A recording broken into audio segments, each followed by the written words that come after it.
पिछले एक साल में निफ्टी 50 अराउंड 7% से गिरा है, लेकिन इंटरनेशनल फंड्स 50 से 80% तक ऊपर गए। लेकिन सैडली इंटरनेशनल फंड्स अब बंद हो रहे हैं। अराउंड 66 इंटरनेशनल फंड्स में से सिर्फ 12 अभी भी नए एसआईपी ले रहे हैं। इसलिए इन 12 में से भी हम टॉप 2 ऐसे फंड्स लाए हैं जिसमें अभी भी आप इन्वेस्ट कर सकते हो। और वो दो फंड्स जो इन 12 फंड्स में स्टैंड आउट करते हैं, पहला एडलवाइज इमर्जिंग मार्केट्स अपॉर्चुनिटीज, जो एक साल में लगभग 75% से ऊपर है। ये एक फंड ऑफ फंड है जो China, Taiwan, south Korea, Brazil और दूसरे इमर्जिंग मार्केट कंट्रीज की लीडिंग कंपनीज में इन्वेस्ट करता है। और दूसरा है PGIM India emerging markets equity fund of fund. ये भी एक फंड ऑफ फंड है जो globally emerging market equity funds में इन्वेस्ट करता है, जिससे इन्वेस्टर्स को China, Taiwan, south Korea, Brazil जैसे मार्केट्स का एक्सपोजर मिलता है। पिछले एक साल में इसने भी 55 प्लस रिटर्न्स दिए हैं। नाउ नोटिस कि दोनों ही फंड्स ताइवान, साउथ कोरिया और दूसरे इमर्जिंग मार्केट्स में इन्वेस्ट करते हैं। और पिछले एक साल में इन मार्केट्स को सबसे बड़ा सपोर्ट मिला सेमीकंडक्टर और एआई बूम से। सो मच सो कि खुद पिछले एक साल में साउथ कोरिया के इंडेक्स ने 246% plus returns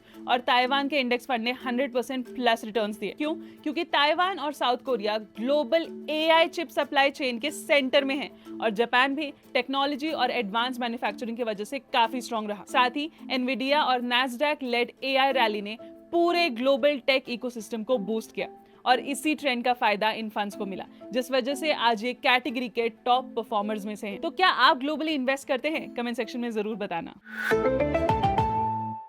Investments in securities market are subject to market risks. Read all the related documents carefully before investing.